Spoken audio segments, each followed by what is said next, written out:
सभाध्यक्ष महोदय, प्रातः स्मरणीय गुरुजन वृंद, मंचासीन निर्णायक गण एवं उपस्थित छात्र बंधु एवं बहनों, आज महाराणा प्रताप शिक्षा परिषद के साप्ताहिक समारोह के अंतर्गत माध्यमिक वर्गीय हिंदी भाषण प्रतियोगिता में निर्धारित आजादी का अमृत महोत्सव संकल्प से सिद्धि इस विषय पर मैं रुद्रेश त्रिपाठी अपने विचार प्रस्तुत करने जा रहा हूं। आशा करता हूं आप मेरे विचारों से सहमत होकर मेरा उत्साह वर्धन करेंगे।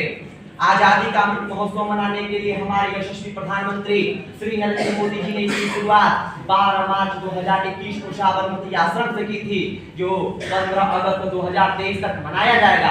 महोदय, आजादी का अमृत महोत्सव हम इसलिए मना रहे हैं क्योंकि हम भूल चुके हैं अपने स्वतंत्रता सेनानियों को, हम भूल चुके हैं अपने वीर क्रांतिकारियों को।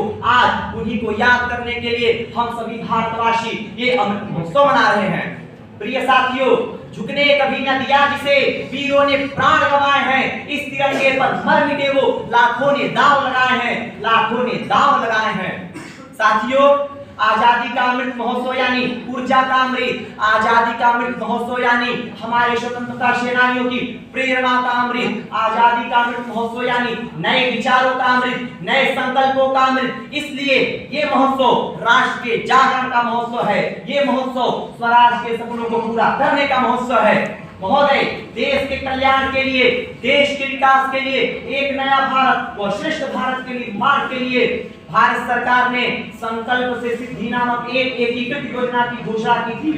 इस योजना के प्रारंभ भारत छोड़ो आंदोलन के 75वें वर्षगांठ के अवसर पर माननीय प्रधानमंत्री श्री नरेंद्र मोदी जी द्वारा किया गया था।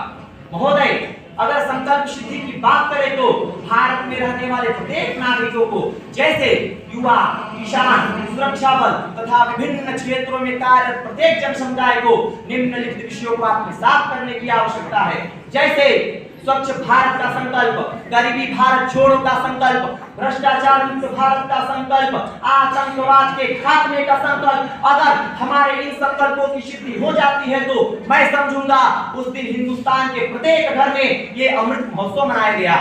बंधुओं, आजादी का अमृत महोत्सव एक ऐसा पर्व होना चाहिए जिसमें स्वाधीनता संग्राम की भावना, उसका त्याग साक्षात अनुभव हो सके, जिसमें हमारे देश के शहीदों को श्रद्धांजलि भी हो और उनके सपनों का भारत बनाने का संकल्प भी हो, जिसमें हमारे सनातन भारत के गौरव की झलक भी हो, जिसमें हमारे आधुनिक भारत के विकास की चमक भी हो, जिसमें हमारे मनीषियों के अध्यात्म का प्रकाश भी हो, जिसमें हमारे स्वतंत्रता सेनानियों के बलिदान का सम्मान भी हो।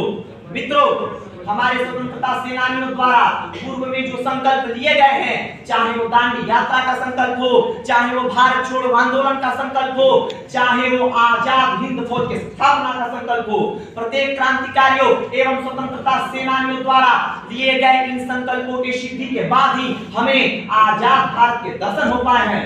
माननीय प्रधानमंत्री श्री नरेंद्र मोदी जी ने बताया कि 1942 में नारा था कि करेंगे या मरेंगे, लेकिन आज का नारा यह है कि करेंगे और करके रहेंगे। ये 5 साल संकल्प के सिद्धि के बारे में है। 2017 से 2022 तक जब भारत 75 वर्ष का हो जाएगा तो हमें उसी भावना को पैदा करने की आवश्यकता है जो 1942 से 1947 के मध्य भारत छोड़ो आंदोलन के समय का था। साथियों, किसी आंदोलन या किसी अभियान का संकल्प लेना सरल है, लेकिन उस संकल्प की सिद्धि करना अत्यंत कठिन होता है।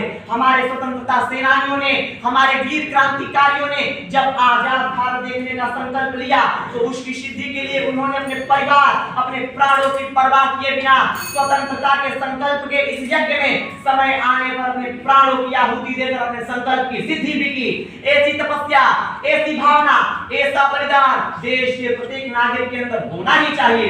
प्रिय साथियों, आजादी के इस अमृत महोत्सव में हमने देखा कि हमारा तिरंगा पूरे विश्व में आन बान शान के साथ लहरा रहा है।